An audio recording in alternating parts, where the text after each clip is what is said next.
সময় যত গড়াচ্ছে ততই ক্ষীণ হয়ে আসছে ধ্বংসস্তূপের নিচে আটকে পড়াদের বেঁচে থাকার আশা।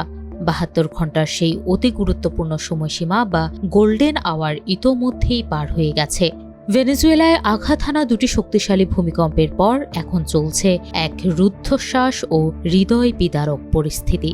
এক যুগেরও বেশি সময় ধরে চরম অর্থনৈতিক সংকটে থাকা একটি দেশ এখন মুখোমুখি শতাব্দীর অন্যতম বড় প্রাকৃতিক বিপর্যয়ের।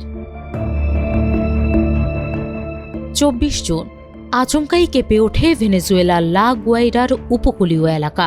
রিক্টার স্কেলে যথাক্রমে ৭.২ এবং ৭.৫ মাত্রার দুটি শক্তিশালী ভূমিকম্প মাত্র কয়েক মিনিটের ব্যবধানে লণ্ডভণ্ড করে দেয় চারপাশ।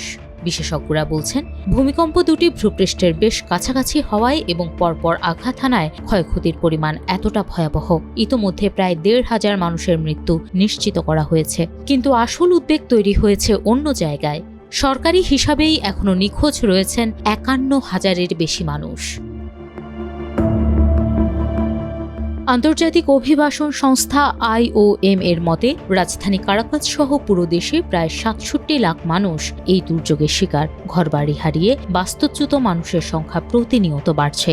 কারণ আফটারশক বা পরবর্তী মৃদুকম্পনের ভয়ে মানুষ এখনও ঘরে ফিরতে আতঙ্কিত। দুর্যোগের পর প্রথম ৩ দিনকে বলা হয় গোল্ডেন উইন্ডো, যখন ধ্বংসস্তূপের নিচ থেকে জীবিত মানুষ উদ্ধারের সম্ভাবনা সবচেয়ে বেশি থাকে। কিন্তু ভেনেজুয়েলায় এই সময়টা কেটেছে চরম অব্যবস্থাপনা আর সীমাবদ্ধতার মধ্য দিয়ে।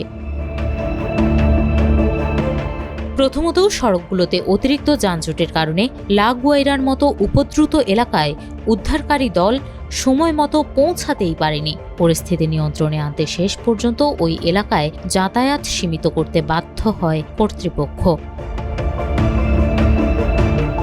দ্বিতীয়ত, সরকারি উদ্ধারকারী দলের অনুপস্থিতি। সবচেয়ে ক্ষতিগ্রস্ত এলাকাগুলোর স্থানীয় বাসিন্দাদের অভিযোগ, সেখানে সরকারি কোনো দলই পৌঁছায়নি। নিরুপায় মানুষ খালি হাতে ধ্বংসস্তূপ সরিয়ে আপনজনদের খোঁজার চেষ্টা করছেন। এর ওপর যোগ হয়েছে যোগাযোগ বিচ্ছিন্নতা। মোবাইল ও ইন্টারনেট নেটওয়ার্ক পুরোপুরি ভেঙে পড়ায় মানুষ জানতেও পারছেন না তাদের স্বজনরা বেঁচে আছেন নাকি মারা গেছেন।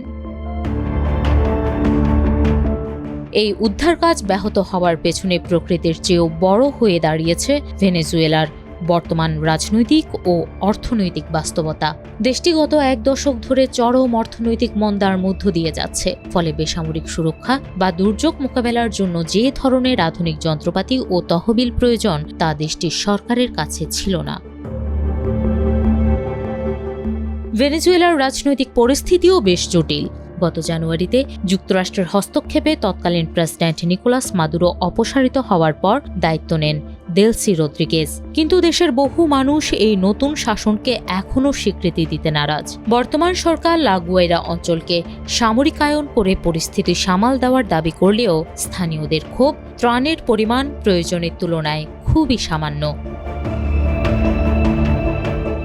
জাতিসংঘের উন্নয়ন কর্মসূচি বা UNDP এর প্রাথমিক হিসাব অনুযায়ী এই ভূমিকম্পের কারণে সরাসরি ক্ষয়ক্ষতির পরিমাণ ৪.৭ থেকে ৮.৭ বিলিয়ন ডলার পর্যন্ত হতে পারে।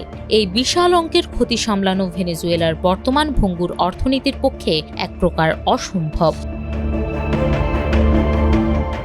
যদিও সিমন বলিভার আন্তর্জাতিক বিমানবন্দরের ক্ষতিগ্রস্ত রানওয়ে মেরামত করা হয়েছে এবং ১৬০০রও বেশি আন্তর্জাতিক উদ্ধারকর্মী দেশটিতে এসে পৌঁছেছেন, কিন্তু মাঠ পর্যায়ের চিত্র বলছে অনেক দেরি হয়ে গেছে।